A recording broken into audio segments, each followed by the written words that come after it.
කවි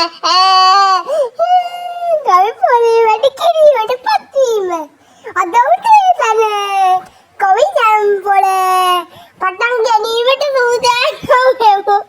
දැන් අර කත් එක්ක ළමයි යනවා. ඒක හින්දා මොමෝ ඉන්නවා ගෙවල් වල.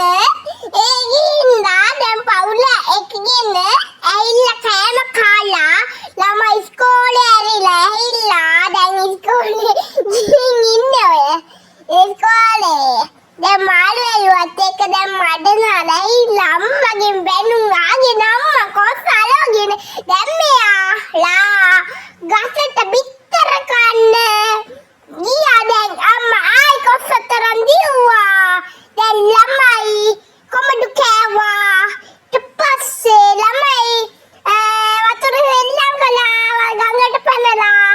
දැන් ඊට පස්සේ අම්මට උදව් වෙනවා ගොටු කුල හොදන්න.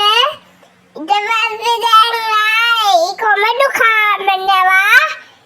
ඒක හින්දා දැන් යාලා ෆෑන් එක ගාවට ගිහින් කොමඩු කකා පූසන්ටයි බල්ලන්ටයි දීලා ඊට පස්සේ දැන් යාලා ආයි ගමනක් යනවා. මොන හරි බෑග් ටිකක් එල්ලගෙන මල් කඩන්න. දැන් මල් වට්ට එන්ලීමට සූදානම් වීමට දැන් අතුකල් ඔක්කොම කඩලා දැන් ගෙදර යනවා. ඊට පස්සේ දැන් ගෙඩි ටිකකුත් කඩාගත්ත ගසට නැගලා පන්දිසේ වගේ. ඊට පස්සේ ගෙදර ආපු ගමන් එයාලා මේ ගෙදර වැඩ කළා. දැන් ආයි ගඟට පැනලා. ඊට පස්සේ එයාලා